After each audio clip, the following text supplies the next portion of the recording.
Sembah dan puji Dia, sembah dan puji Dia, sembah dan puji Dia, Sang Raja. Sembah dan puji Dia, sembah dan puji Dia, sembah dan puji Dia, Sang Raja. Jemaat yang dikasihi Tuhan, bersama gereja di seluruh dunia, pada hari ini kita memasuki Minggu Advent yang pertama. Menandai dimulainya Minggu Advent pertama, marilah kita ikuti prosesi penyalaan lilin Advent.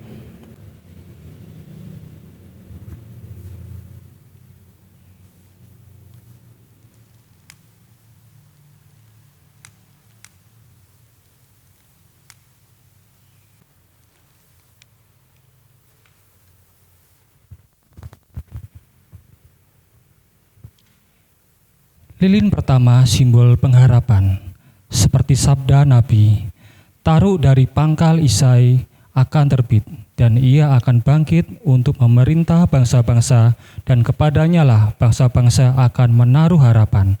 Roma 15 ayat 12, Yesaya 11 ayat 10. Minggu Advent pertama ini mengingatkan kita akan kedatangan Kristus Sang Penebus. Marilah kita menantikannya dengan penuh harap sambil mempersiapkan diri dalam pertobatan agar layak menyambut Dia. Semoga Allah, sumber pengharapan, memenuhi kamu dengan segala sukacita dan damai sejahtera dalam iman kamu, supaya oleh kekuatan Roh Kudus kamu berlimpah-limpah dalam pengharapan. Roma 15 ayat 13. Marilah kita mengawali ibadah ini dengan mengambil saat teduh.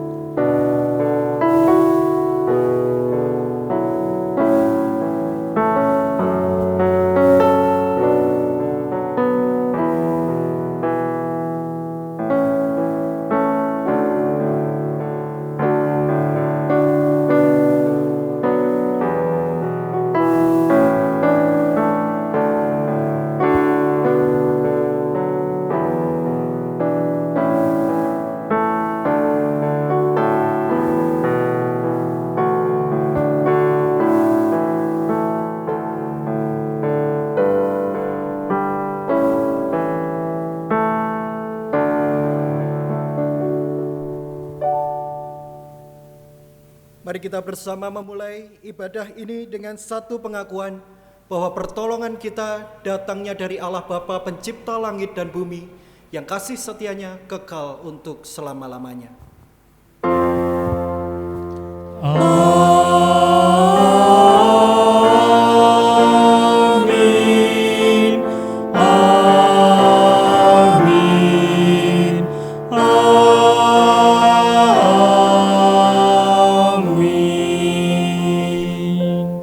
Kasih karunia dan damai sejahtera dari Allah Bapa kita dan dari Tuhan Yesus Kristus menyertai saudara sekalian. Dan menyertai saudara juga. Silakan duduk.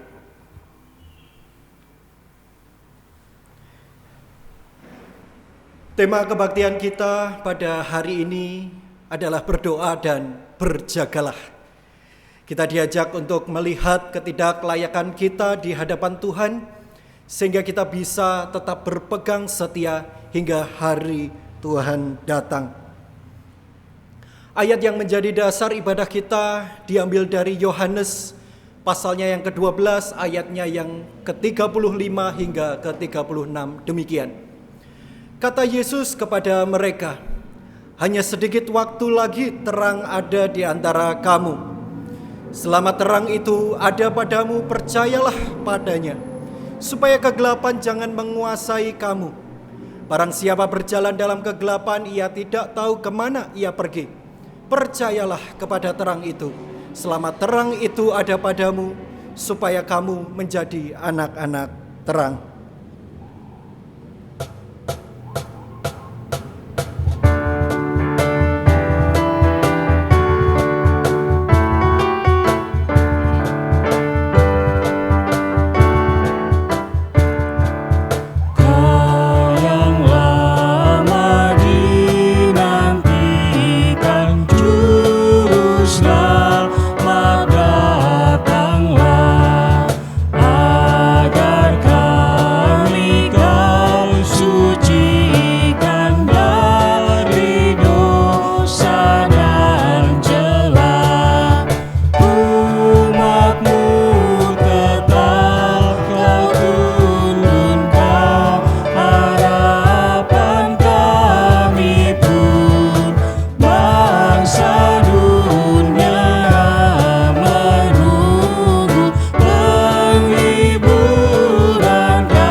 Siapakah kami ini ya Tuhan, sehingga Kau anggap layak duduk di hadapan-Mu mengenakan sepatu? Bukankah kami ini tanah liat yang Engkau bentuk serupa dengan gambar-Mu? Terlalu mulia Engkau menempatkan kami di hadapan-Mu, sementara kami tahu beribu dosa pelanggaran kami membuat-Mu malu.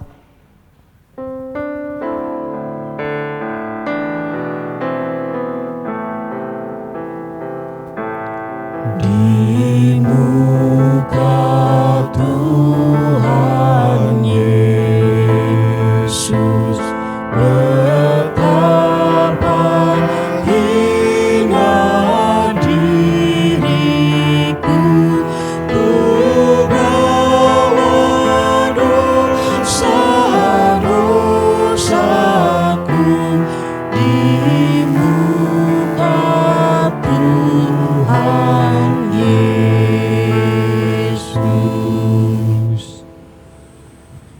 Siapakah kami ini ya Tuhan, sehingga Kau anggap layak duduk di hadapan-Mu mengenakan sepatu? Padahal kami tahu bahwa kami ini debu dan akan kembali menjadi debu. Maka jangan pandang sepatu kami ya Tuhan, sebab Engkau tahu di balik sepatu yang menutupi telapak kaki kami ada banyak dosa yang telah kami jalani. Inilah pengakuan kami pribadi lepas pribadi atas dosa pelanggaran kami.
seperti sabdamu saat Anak Manusia datang kembali membelah langit, lalu turun dari awan-awan gelap yang menutupi bumi.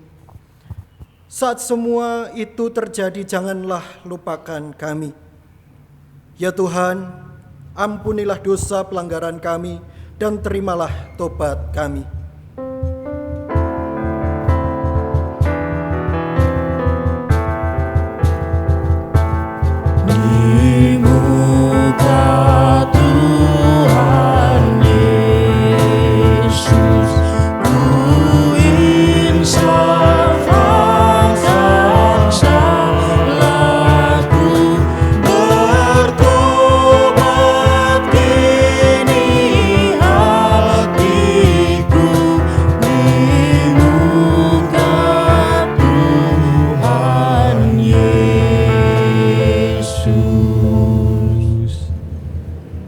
Mari kita bangkit berdiri.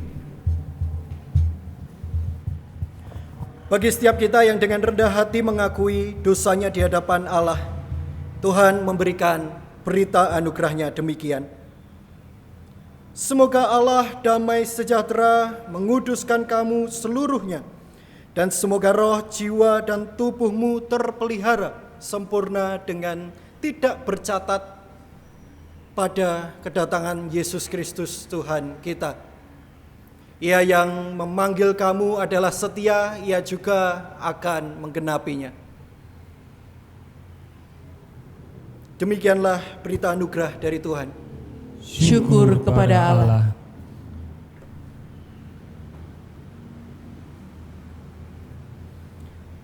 Berbahagialah orang yang diampuni pelanggaran-pelanggarannya dan yang ditutupi dosa-dosanya. Amin.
Silakan duduk.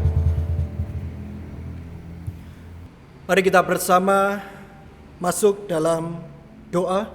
Kita mohon bimbingan Roh Kudus untuk pembacaan dan perenungan firman Tuhan. Mari kita berdoa. Cara terbaik bagi kami supaya kami dapat bertumbuh dalam iman dan kualitas hidup adalah dengan merenungkan sabda-Mu. Sebab melalui perenungan sabda-Mu lah mata hati dan pikiran kami dicelikkan dan disadarkan akan apa yang tidak dapat kami lihat sebelumnya. Kami sungguh menyadari bahwa indera kami juga terbatas. Oleh karenanya, ya Allah, kami mohon bimbingan-Mu. Layakkanlah kami untuk mendengarkan suara-Mu. Kami mohon juga kiranya Engkau menguasai setiap ruangan batin kami. Terlebih lagi, kuasailah ruang pikiran kami masing-masing, supaya kami dimampukan untuk mendengar apa yang menjadi kehendak-Mu atas hidup kami. Berbicaralah kepada kami, ya Tuhan, karena kami siap untuk mendengarnya. Amin.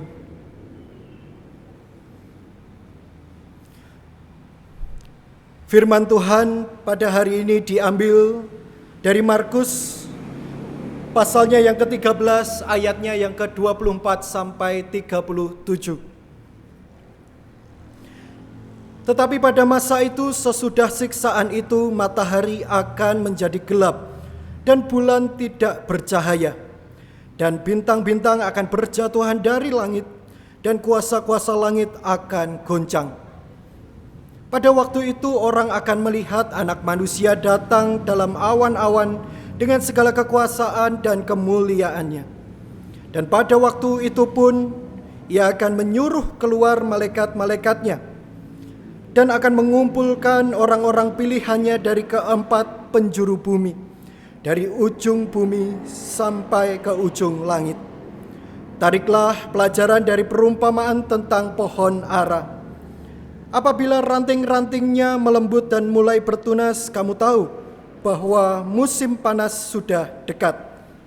Demikian juga jika kamu lihat hal-hal itu terjadi, ketahuilah bahwa waktunya sudah dekat, sudah di ambang pintu. Aku berkata kepadamu, sesungguhnya angkatan ini tidak akan berlalu sebelum semuanya itu terjadi.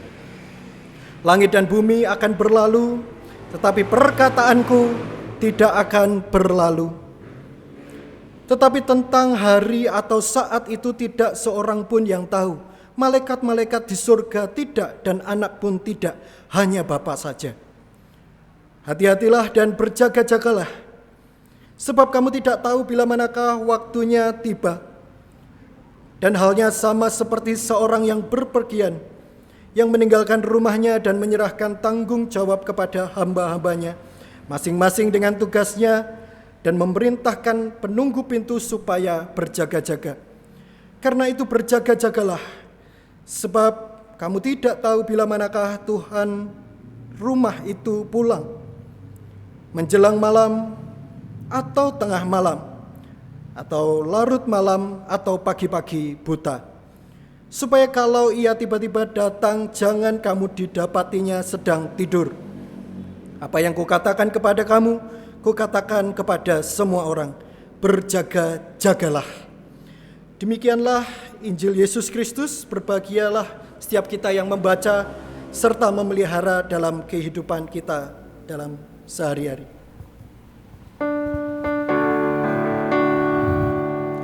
Maranatha, Maranatha, Maranatha.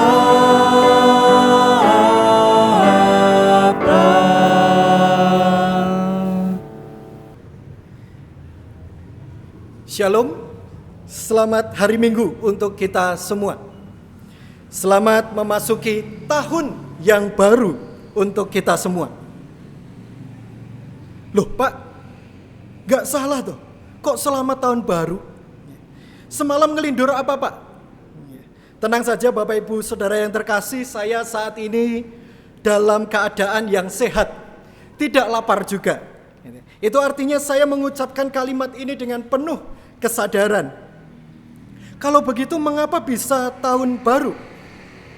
Adakah yang tahu Bapak Ibu Saudara sekalian kapan atau pada saat apa gereja Protestan, itu artinya gereja kita, merayakan minggu atau tahun yang baru? Jika orang Tionghoa punya tahun baru Imlek, orang Muslim punya tahun baru Hijriah, orang yang menganut kepercayaan kejawen juga punya perayaan Satu Suro. Orang Kristen Protestan kapan? Ya, hari ini saudara-saudara yang terkasih, bila minggu lalu pada Minggu Kristus Raja adalah penutup seluruh rangkaian tahun liturgi kita, maka masa Advent ini adalah minggu pembuka tahun liturgi yang baru.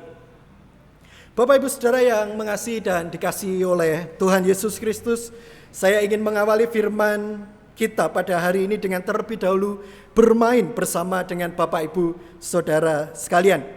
Baik yang saat ini berada di rumah maupun yang saat ini bersama-sama dengan saya dalam perekaman video ibadah saat ini.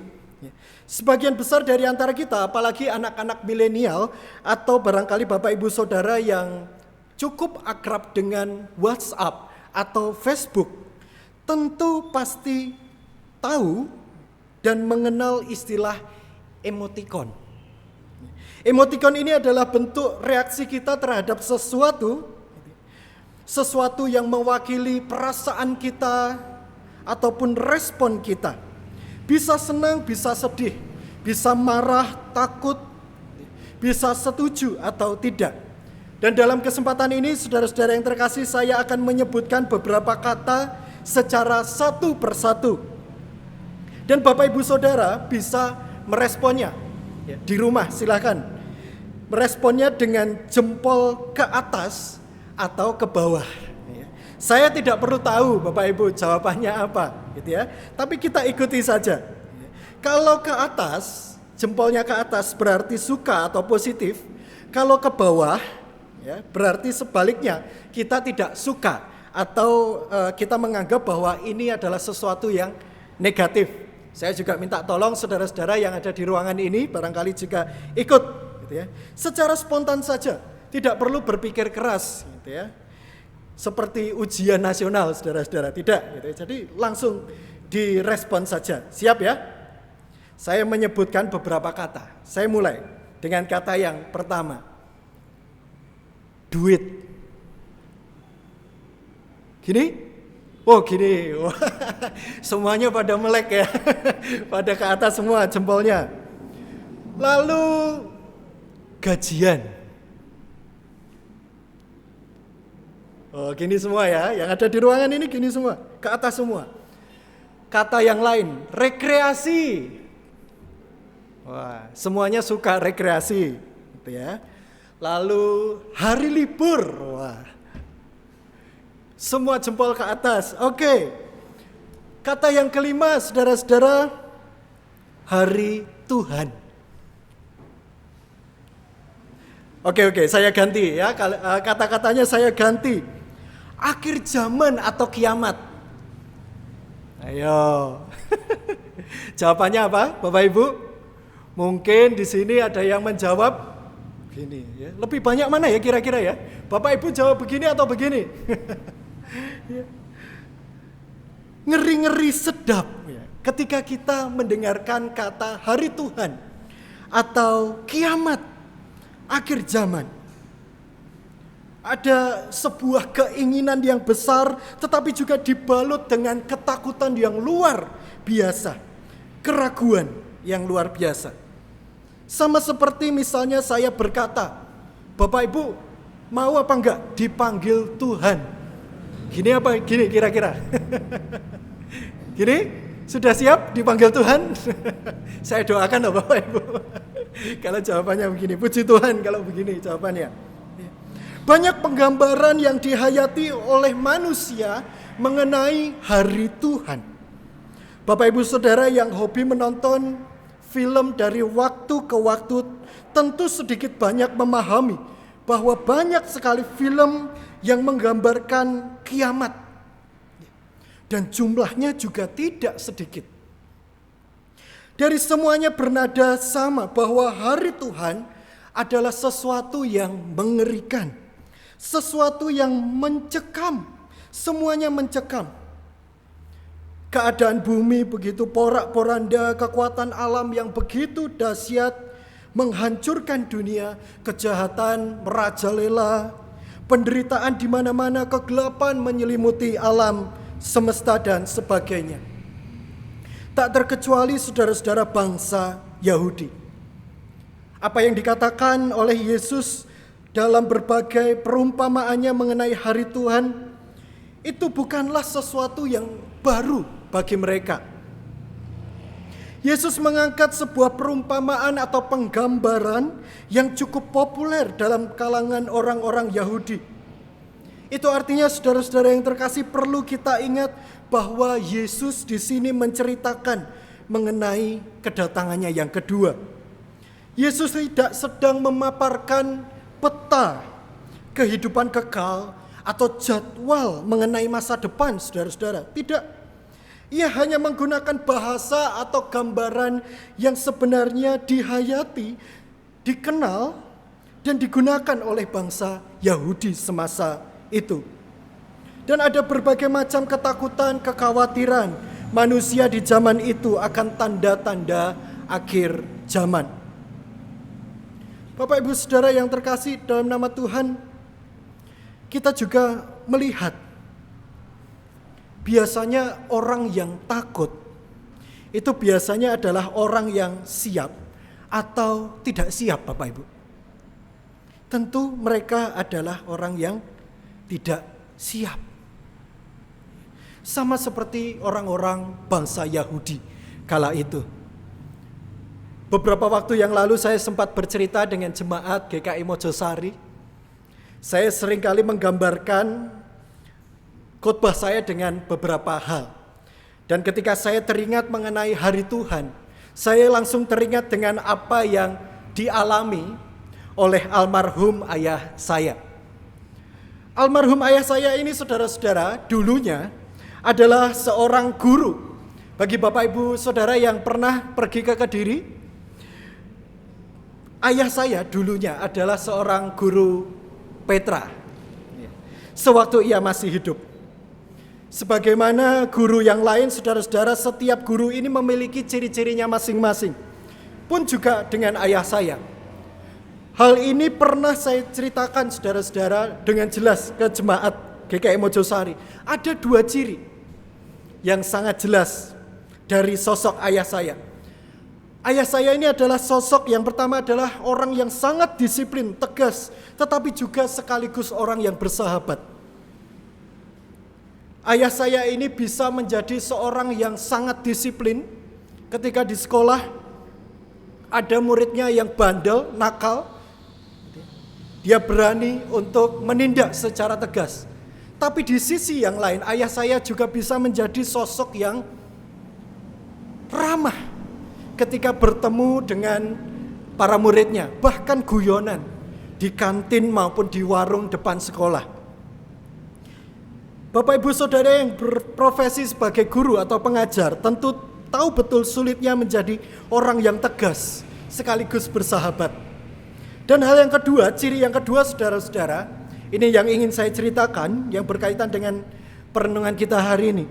Ayah saya ini adalah seorang yang sangat menerapkan prinsip Alkitabiah, apalagi kalau mau kuis atau ulangan. Bapak Ibu Saudara atau teman-teman yang masih kuliah, sekolah barangkali, kira-kira enak mana ya ujian? Ketika ujian atau ulangan, itu diberitahu atau tidak diberitahu? Kira-kira yang mana lebih enak? Diberitahu. Pasti diberitahu. Jadi ketika ayah saya, ini bisa dibayangkan saudara-saudara, ketika ayah saya masuk kelas, setiap hari, hal yang paling ditunggu-tunggu adalah kalimat pertamanya. Ayo anak-anak, hari ini, wah semua pada menunggu. Hari ini kita akan melanjutkan pelajaran kita yang minggu lalu. Wah, gitu ya. Biasanya anak-anak yang paling belakang langsung nyeletuk atau berbicara, puji Tuhan, gitu ya. Biasanya yang bilang puji Tuhan ini, gitu ya. Ini orang-orang yang siap atau tidak siap? Tidak siap.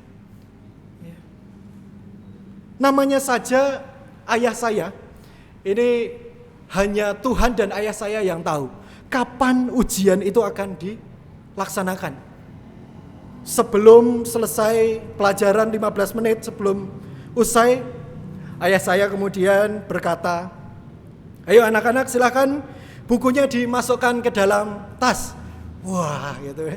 Banyak yang senang saudara-saudara, apalagi yang paling belakang, doa pulang, Pak. Gitu. Enggak, kita akan kuis. Wah. Gitu. Apakah hari itu ujian, kuis? Hanya Tuhan dan ayah saya yang tahu.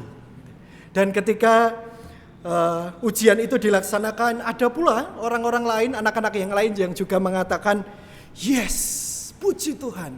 Kira-kira orang-orang yang seperti ini adalah orang-orang yang siap atau tidak siap? Pastinya siap. Pun juga sama halnya dengan kedatangan anak manusia, Bapak Ibu Saudara.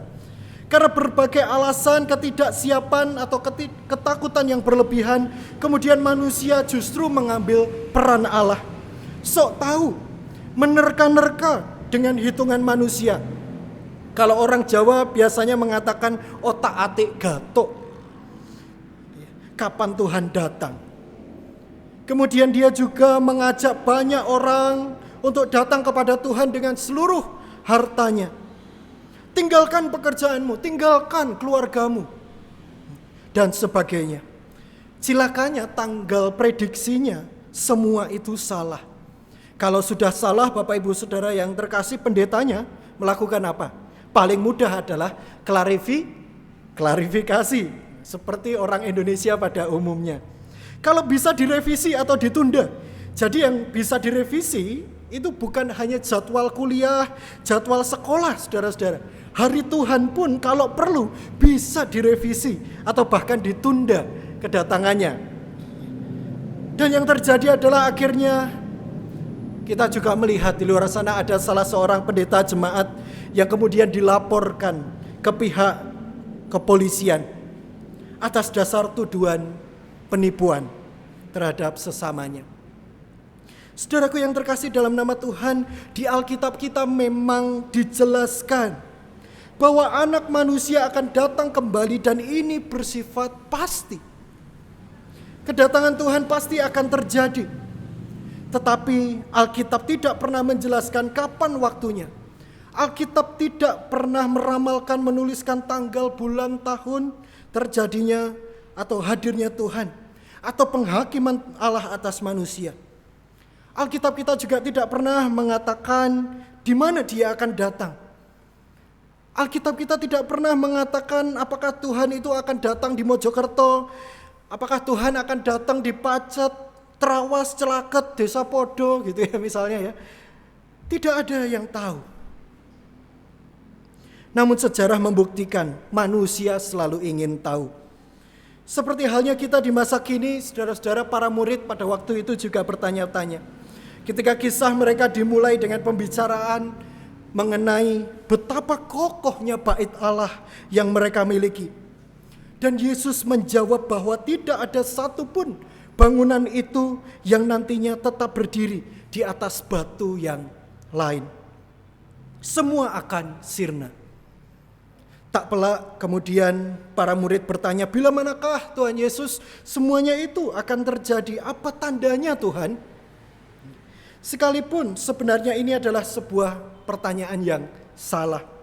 Mengapa saya katakan salah, saudara-saudara? Sebab pertanyaan ini mengarahkan mereka bukan pada iman mengenai kedatangannya, melainkan terfokus pada waktunya. Mereka terfokus pada kapannya atau bagaimananya.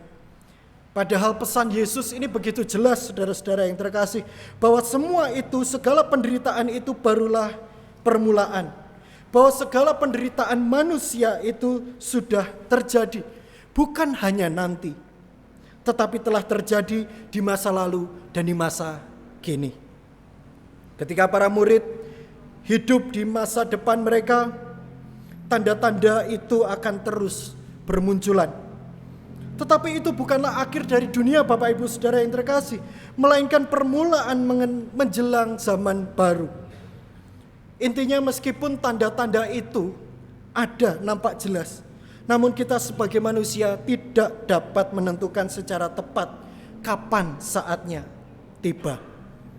Dengan tegas, saudara-saudara yang terkasih, Yesus mengatakan dalam ayatnya yang ke-32, tetapi tentang hari atau saat itu tidak seorang pun yang tahu, malaikat-malaikat di surga pun tidak, Anak pun tidak, hanya Bapa saja yang tahu.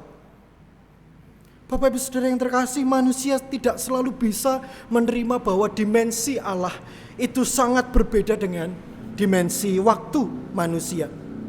Sekalipun kita juga melihat baik itu pemazmur dan juga Rasul Kristus pernah berbicara bahwa Allah ini berbeda dengan manusia.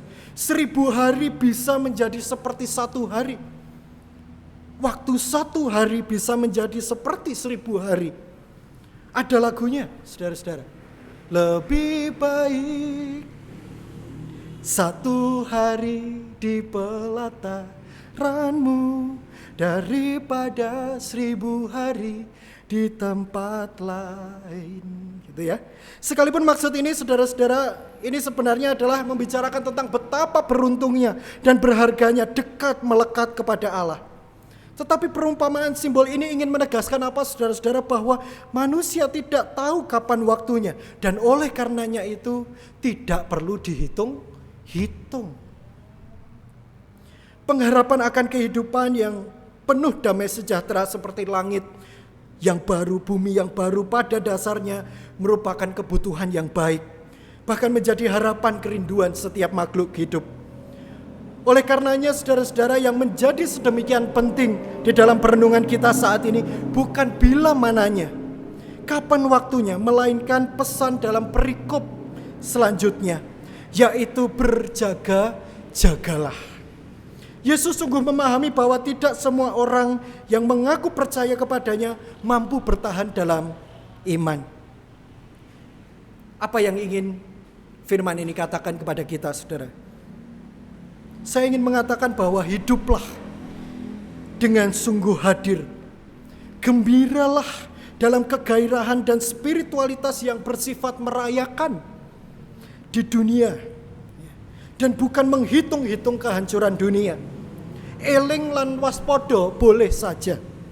Namun jangan kewaspadaan dan keterjagaan itu justru membuat kita yang saleh dan suci ini menjadi sosok yang pemurung dan penghitung. Karena kita dibelenggu oleh berbagai macam penafsiran yang ujung-ujungnya mematimatikakan parousia atau kedatangan Allah. Boleh saja kalau suka menghitung-hitung, namun jangan sampai kita paranoid. Pula kehidupan yang kita jaga di dalam kesalehan dan kesucian mestinya bukan supaya kita merasa layak di hadapan Tuhan ketika Ia hadir nanti, melainkan dimaknai sebagai kesadaran yang tenang, jernih, dan juga berani mengelola parousia atau kedatangan Tuhan ini dengan bijaksana. Kita berusaha hidup senyata mungkin hari ini tanpa dibelenggu harapan kedatangan Tuhan yang berlebihan. Kita yang hidup dan mengalami Tuhan di masa kini, semestinya kita pun juga terbebas dari rasa takut datangnya Tuhan di masa depan. Loh, kok bisa, Pak? Loh lah iya toh. Mengapa kita perlu takut? Mengapa kita amat takut? Kalau Dia yang akan hadir nanti, Dia jugalah yang telah hadir di masa kini dan ada bersama-sama dengan kita setiap hari. Saya ingin menutupnya dengan apa yang pernah dikatakan oleh William Shakespeare, seorang bujangga aktor dari luar negeri, yang pernah mengatakan dalam bahasa Inggris demikian, "Time is very slow for those who wait, very fast to those who are scared, very long for those who are lament, very short for those who celebrate, but for those who love, time is eternal." Yang kira-kira artinya adalah waktu itu bisa menjadi sangat lambat bagi kita yang menunggu. Waktu bisa sangat cepat bagi mereka yang takut. Waktu juga bisa menjadi sangat lama bagi mereka yang meratap. Waktu bisa menjadi sangat singkat bagi kita yang merayakan. Tetapi bagi mereka yang mencintai, waktu adalah abadi. Kiranya Tuhan menolong kita. Amin.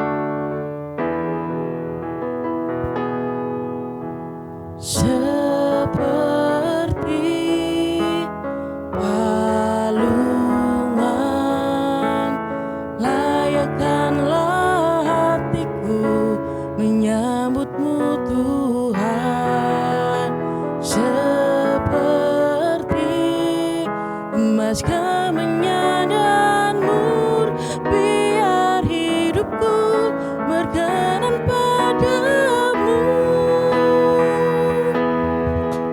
Seperti alungan,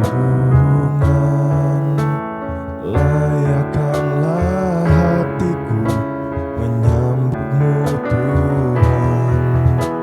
Seperti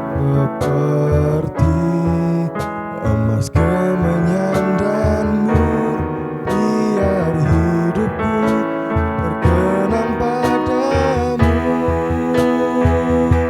Sebab Natal tak akan berarti tanpa kasih-Mu. Lahir di hatiku hanya bersama-Mu, Yesus, ku rasakan selalu. Indahnya Natal di hatiku.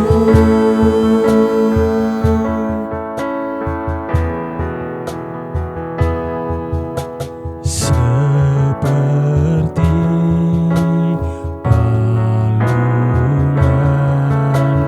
layakkanlah hatiku menyambutmu Tuhan.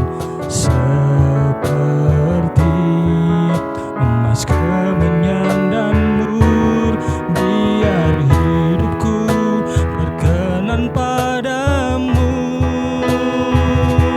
Sebab Natal tak akan berarti tanpa kasih-Mu. Lahir di hatiku hanya bersama-Mu, Yesus, ku rasakan selalu. Indahnya Natal di hatiku. Natal tak akan berarti tanpa kasih-Mu. Lahir di hatiku hanya bersama-Mu, Yesus, ku rasakan selalu. Indahnya Natal di hatiku. Indahnya Natal di hatiku. Indahnya Natal di hatiku.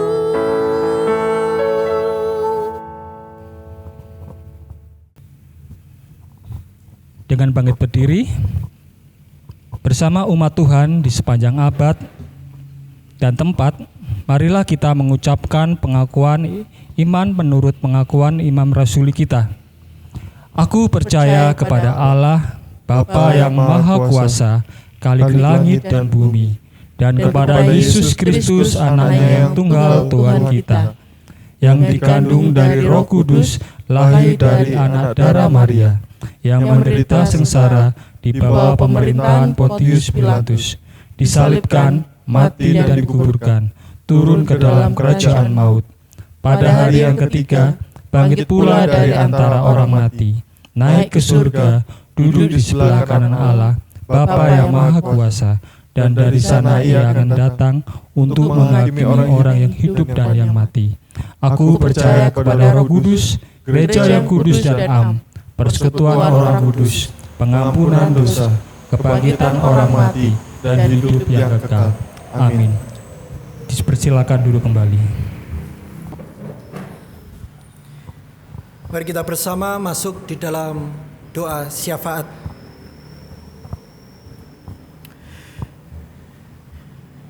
Ya Tuhan, terima kasih jikalau Engkau kembali mengingatkan kami dengan firman-Mu. Dan biarlah kami saat ini boleh kembali melihat ke dalam pribadi kami sebagai orang-orang yang Tuhan berkenan. Dan bahkan Engkau layakkan kami menjadi anak-anak-Mu. Sungguh satu kebanggaan tersendiri ketika Engkau menyatakan kemuliaan-Mu dalam diri kami, pribadi lepas pribadi. Engkau menjadikan kami sebagai milik dan juga kepunyaan-Mu. Namun Tuhan, biarlah kebanggaan kami ini menjadi semakin utuh dan sempurna.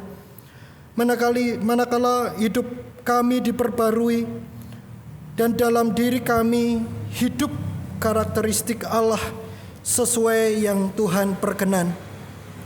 Di mana kami memulihkan kehidupan ini, membawa damai sukacita, baik itu di dalam keluarga kami, pekerjaan kami, pelayanan kami semua. Ajarilah kami untuk membangun akal dan iman secara sehat guna kebaikan dunia ini. Tolonglah kami manakala kami tidak bertindak dengan baik.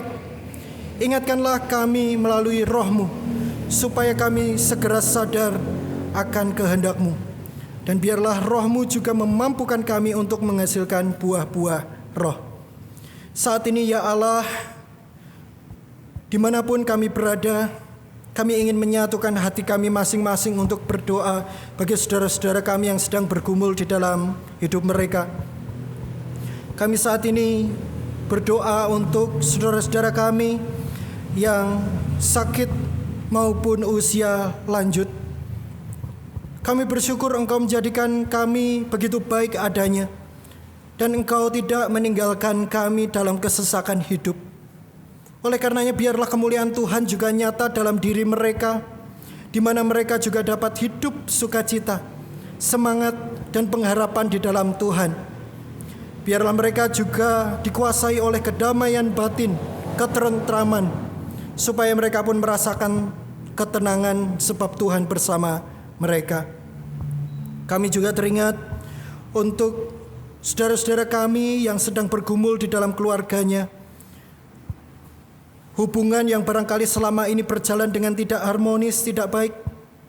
Bagi kami yang mengalami berbagai kesulitan dalam komunikasi sehingga kami harus mengalami gesekan-gesekan yang seringkali berujung pada pertengkaran satu dengan yang lain. Ajarkanlah kami ya Allah untuk meredam ego dan keinginan kami, supaya kami dengan rendah hati, kami mau mendengar ketimbang berkata-kata. Kami juga berdoa untuk saudara-saudara dan juga gereja kami, GKI Mojokerto dan bersama bakal jemaat Pacet. Kau memberkati setiap orang yang boleh terlibat di dalamnya, para pendeta, majelis jemaat, pengurus, badan penata layanan, dan seluruh jemaat. Pakai kami semua untuk menyatakan kerajaan-Mu ya Allah, dan gerakkanlah kami dengan cinta kasih-Mu, supaya kami yang terlibat dengan tulus, tanpa mengharapkan imbalan apapun atas apa yang kami persembahkan. Jadikanlah kami sebagai satu tubuh Kristus yang utuh dan saling memperhatikan satu dengan yang lain. Terhadap dunia yang Kau percayakan kepada kami, ajarkanlah kami untuk tidak hanya menikmati kehidupan, tetapi juga senantiasa menata kehidupan kami sebagaimana mestinya. Menata alam lingkungan kami dengan bijaksana, sehingga melalui segalanya kami menjadi sahabat Allah bagi bumi dan langit yang baru ini. Biarlah perutusan-Mu tetap berlangsung, terutama di dalam minggu kerja kami di minggu ini. Dan kami saat ini mau menyerahkan, menyempurnakan setiap doa kami dengan doa yang Kau ajarkan kepada kami. Bapa kami ada di surga, dikuduskanlah nama-Mu. Datanglah kerajaan-Mu, jadilah kehendak-Mu di bumi seperti di surga. Berikanlah kami pada hari ini makanan kami yang secukupnya, dan ampunilah kami akan kesalahan kami, seperti kami juga mengampuni orang yang bersalah. Dan janganlah membawa kami dalam pencobaan, tapi lepaskanlah kami daripada yang jahat, karena Engkau-lah yang punya kerajaan dan kuasa dan kemuliaan sampai selama-lamanya. Amin. Marilah kita menyatakan syukur kepada Tuhan dengan membawa persembahan berdasarkan pengajaran Alkitab dalam 1 Petrus 2 ayat 5. Dan biarlah kamu juga dipergunakan sebagai batu hidup untuk pembangunan suatu rumah rohani bagi suatu imamat kudus, untuk persembahkan persembahan rohani yang karena Yesus Kristus berkenan kepada Allah. Persembahan dapat diberikan dengan 3 cara. Transfer ke rekening GKI Mojokerto, BCA, 0501 803 234 atas nama Hana Tejo Raharjo. Yang kedua, melalui amplop bisa dimasukkan dalam kotak yang tersedia di gereja atau kontak penatua sektor untuk membantu saudara.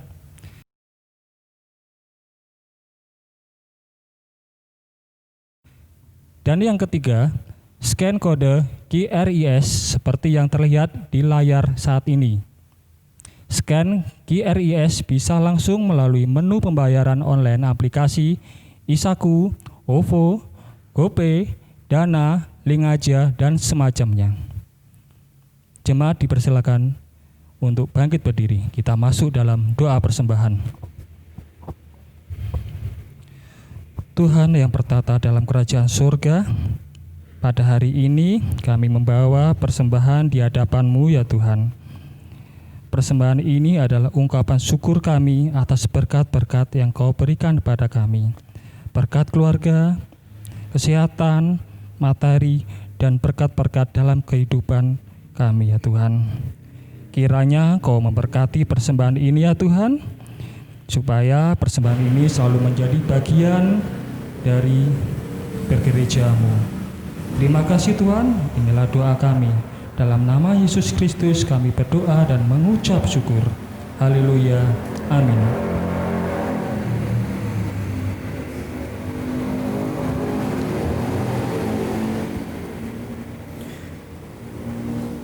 Marilah kita bersama mengakhiri ibadah ini dengan menyanyikan nyanyian dari NKB 52.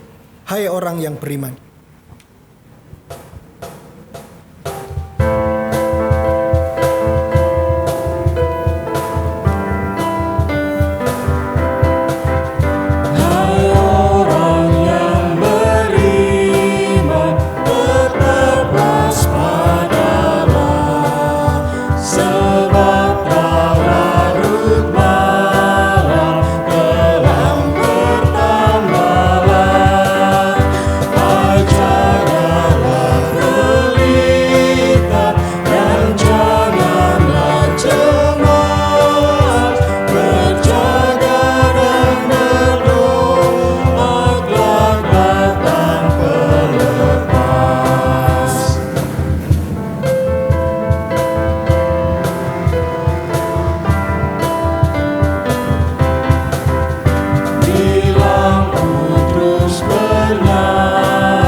Umat Tuhan yang terkasih, mari kita bersama-sama kembali ke dalam kehidupan kita masing-masing. Dan oleh karenanya, arahkanlah hatimu kepada Tuhan. Kami mengarahkan hati kami kepada Tuhan. Jadilah saksi Kristus. Syukur kepada Allah. Terpujilah Tuhan. Kini dan selamanya. Kini terimalah berkat Tuhan. Tuhan memberkati kita dan melindungi kita. Tuhan menyinari kita dengan wajah-Nya dan memberi kita kasih karunia. Tuhan menghadapkan wajah-Nya kepada kita dan memberi kita damai sejahtera kini dan selamanya.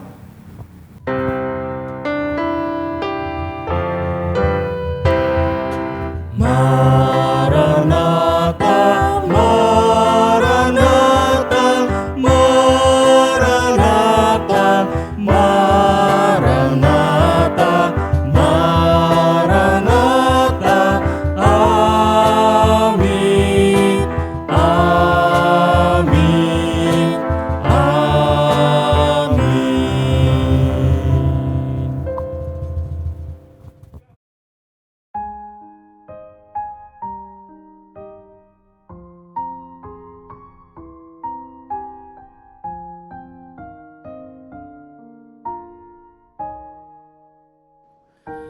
Sembah dan puji Dia. dan puji Dia.